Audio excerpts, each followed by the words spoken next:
easy go.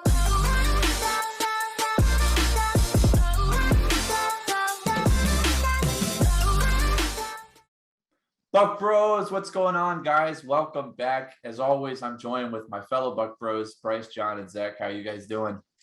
Wonderful as always, man. Hey, broadcasters, great to be back. Hell of a game we just watched. What a thriller. Yeah, doing well. Yeah. It was a thriller. The Bucks are coming off the Sunday win against the Buffalo Bills in overtime, 33-27. If you guys just want to get a quick comment on your thoughts on the game, obviously we moved to 10-3, but might have gotten a little hairier at the end of the second half. And got a little too close for comfort. So what do you guys think? Yeah, tale of two halves, right? First half looked amazing. Defense played really well. Offense was clicking. We looked pretty unstoppable that first half. And then the second half came and, it started off well. They went for that fake punt. We totally snuffed it out. Couldn't convert after getting the ball on our side on their side of the field. And then the wheels kind of started falling off. Buffalo got momentum. We were missing passes, getting off. We were not keeping drives alive when we needed to. Came down to questionable pass interference call at the end there, but it worked out in our favor. Got our first taste of overtime, and I got to say, I love having the GOAT on our team. He came through. Brashard Perryman back making plays again. Something about him in the Bucs uniform late in the season in December. He loves to ball out, so he balled out with that game-winning 56-yard touchdown catch and run. Hell of a game to be at. I'm sure Bo was at that game. But in any case, yeah, great game. And a lot's been said about these missed pass interference calls, but the way I was watching it, it was still 17-27. We still had a 10-point lead when they got the world's softest roughing the passer call. On what would have been a fourth down situation where they would have had to kick. They'd have got 3 points, and we've still been up a touchdown. It was incredibly soft. I guess you can't hit a quarterback in the ankles. They're too brittle. So they had more than enough calls go their way. If that call is different, that whole game is different. I think that gave them way too much momentum. And I think this is one of those instances where Todd Bowles decides he doesn't want to show his hand anymore. He doesn't want to show what the defense is capable of, and he takes his foot off the gas. And I think that's why he's a defensive coordinator and not a head coach, is because he doesn't know when to put a game away. It was too close for me personally. I think that's a game we probably should have lost based solely on the way we played in the second half. We didn't deserve to win that game until overtime. And then the defense automatically showed up. They won the toss. They could have easily beaten us right then and there. And we didn't show a reason we should have won that game in the second half, and that was kind of upsetting. Yeah, it looked like Gruden was back coaching. It reminded me of like old Bucks. Got a lead at the half. Let's start pounding the rock and just park the bus and just salt it away. Obviously, it doesn't work against a good team. The Bills have a good roster. I think they're well coached overall. So yeah, we let them back into it. It wasn't good to see, obviously, but. It's a win. It's a big win. It's the toughest game on our schedule for the back half. So it was huge to get that. Hopefully they can take that momentum into a really appetizing stretch of games, I would say.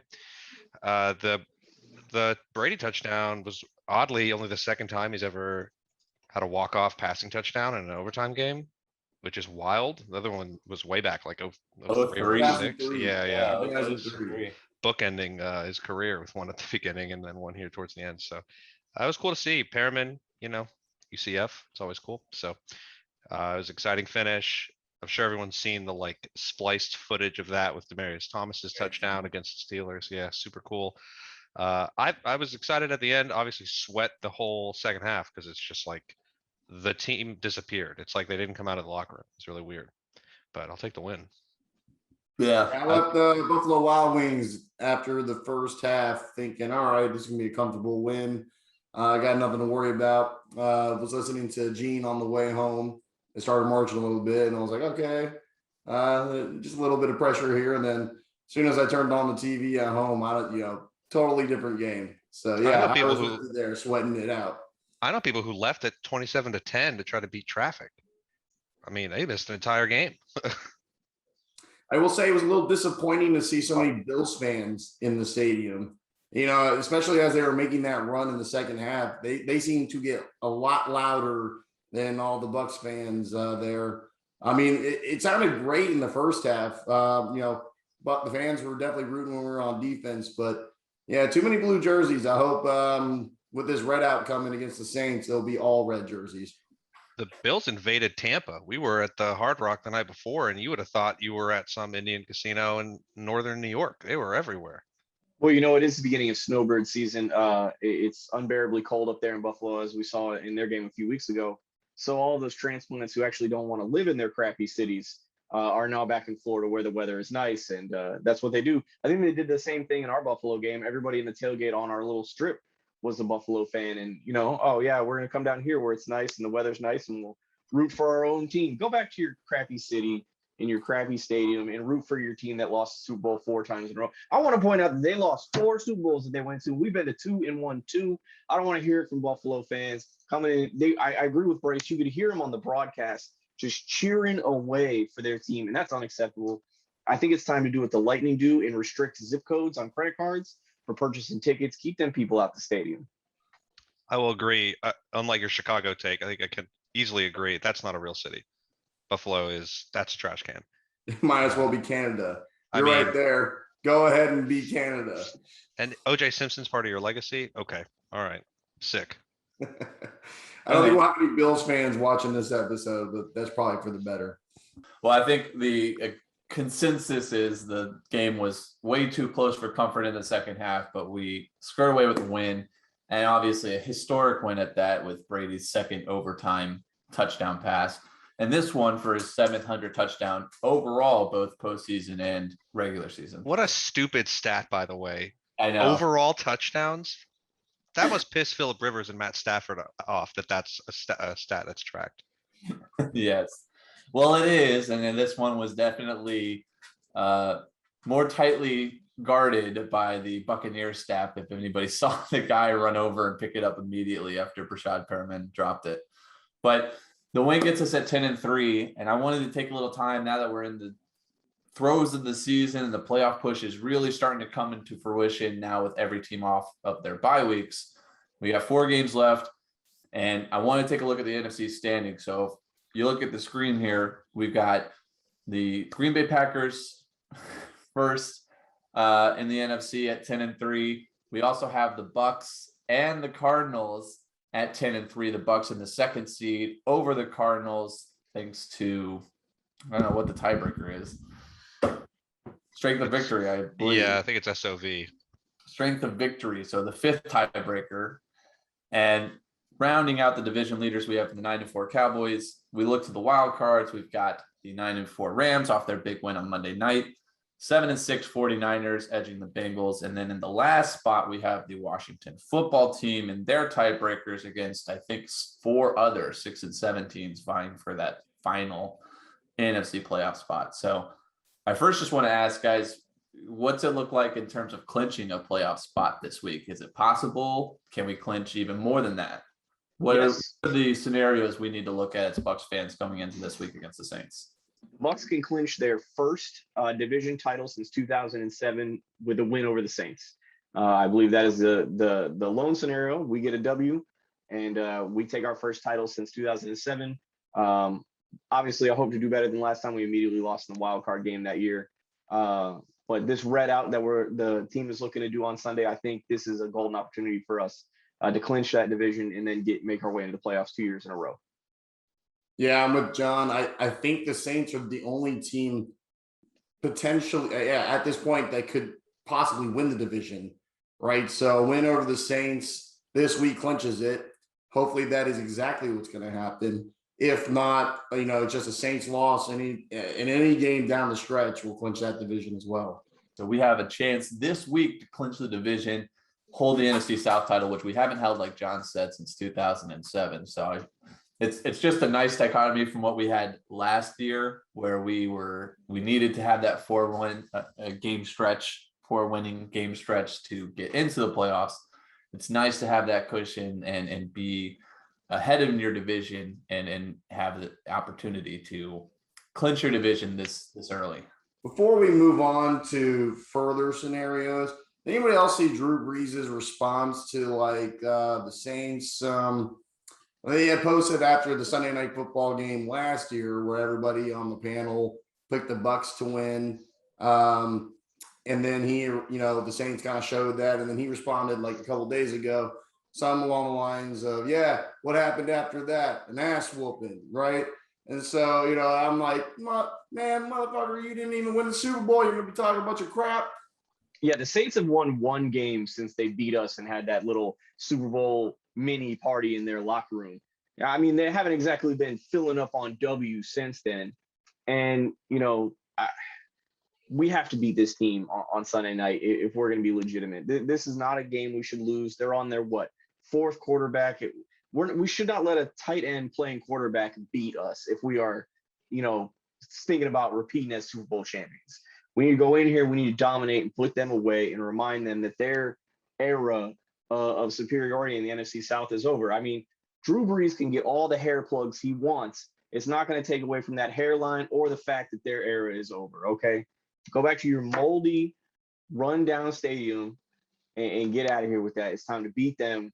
We beat them this time of year. We've been at games where we beat the Saints in December. I've always enjoyed it. I'm looking forward to Sunday's game. Prime time, we need to just beat them and put them away. Yeah, what an opportunity for us to just shut them up. That's going to be great Sunday Night Football. Can't wait for it. But I do think as I mentioned, there are 3 teams vying for the number 1 seed in the NFC. And as we all know, with the new playoff format, the number 1 seed is highly coveted, as it's the only one that allows the team to have a bye. So I wanted to it seems like there are 3 teams vying for it: the Packers, the Cardinals, and of course us, all at 10-3. Do you guys see any possible or even probable scenarios that the Bucks might vault themselves into the number 1 spot? Yeah, the most probable scenario would be Green Bay's just got to lose a game going down the stretch, and we've got to win out. We do that, we're the number 1 seed at the end of the season. Obviously Green Bay is a very strong team. I think their 2 toughest remaining opponents. I guess now with the news that the Browns, half the roster is out with COVID, you could probably chalk that one up as a Green Bay win. But they're at the Ravens, right? And then I think the Vikings come to Green Bay. Either of those games, if Lamar is playing next weekend, that will be tough for them. I think the Vikings always give them a good game.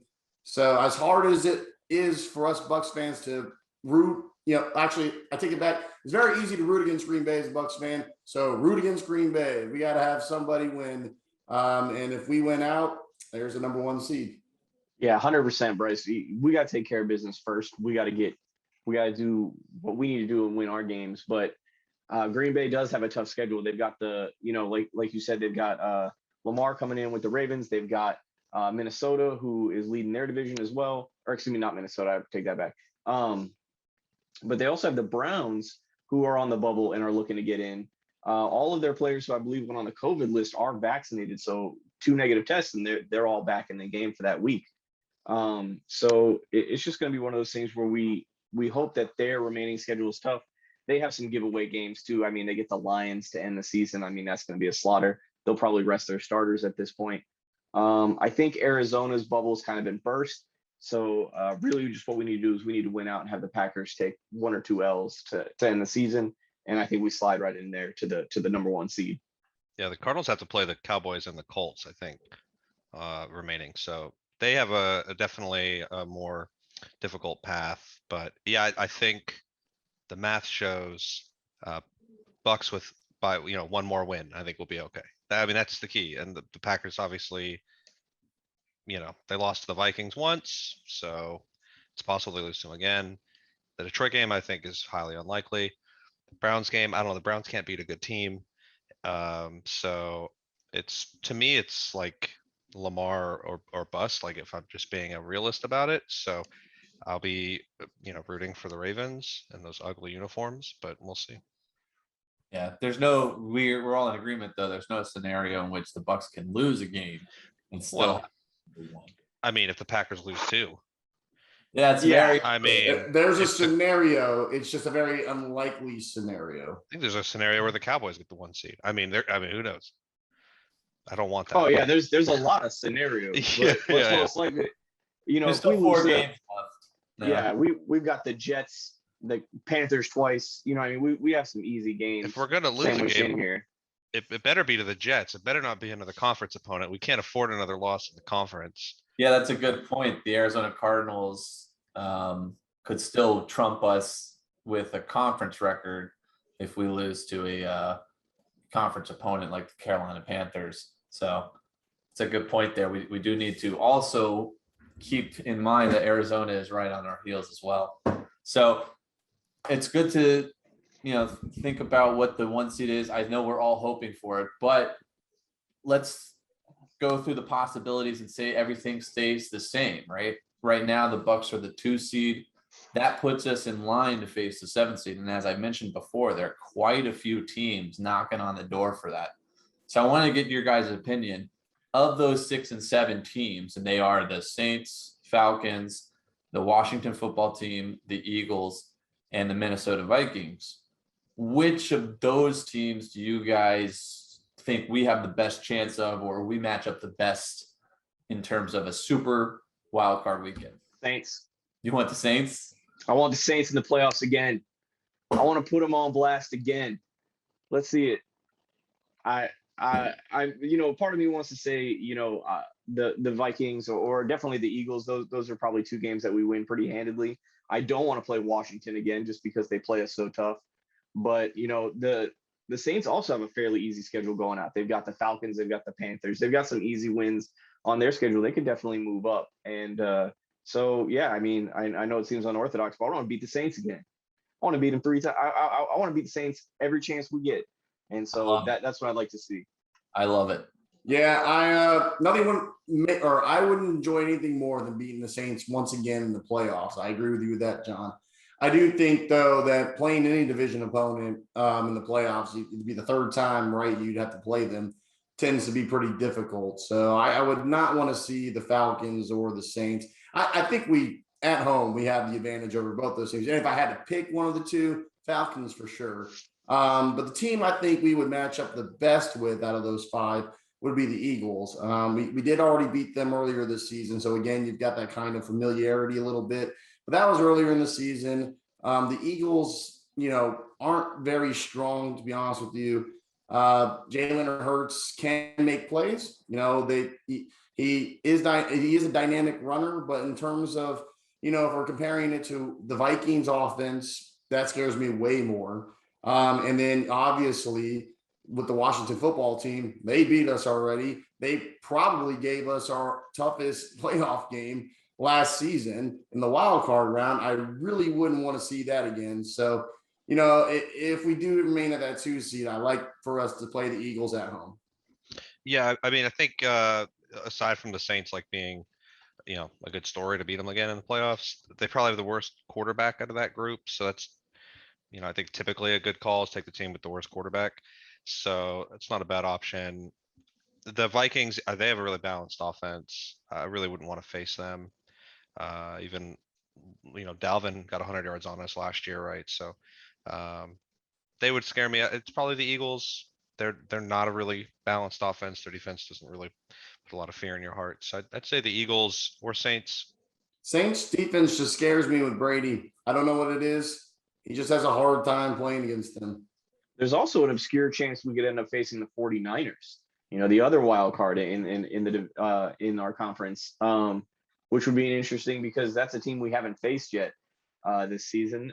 Whereas, we've played the Eagles, we've played Washington, we've played the Falcons, we've played the Saints. So, that would be interesting to me as well to see that matchup.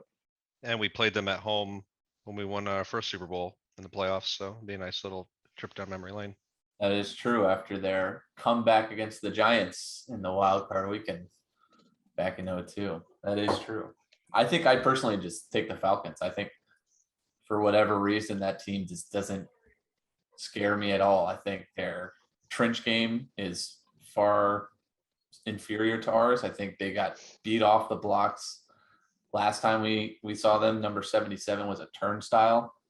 So I know it's a division game, and I know Matt Ryan is obviously a veteran quarterback, but there's something about that team that I just don't trust. I don't think they're that good. So I would pick the Falcons of the 6 and 7 teams. So They have to have the lowest likelihood, right? Because they've lost a lot in conference. They've lost to the Saints. Yeah. They probably have terrible tiebreakers. they do, yes. Being in the postseason, having a chance to again clinch the division and also vie yourself for a number 1 spot and a potential bye in wildcard weekend is all that we as Bucks fans can hope for. So we've got a lot of work to do. I do want you guys to come visit the Instagram and the Twitter. We will have our Bucks bets, and shout out to Zach. He was again 3-0 this week after sweating a big cover, but the Bucks ended up getting it done. Good teams win, great teams cover. That's what we like to say here, and make no mistake, the Bucks are a great team. We got a lot of work ahead of us. 4 games to go, starting this Sunday night, 8:20 against the Saints, going for the division for the first time since 07. I know you guys will be cheering loud. We will as well. So can I get a let's go Bucks? Let's go, Bucks! Go Bucks.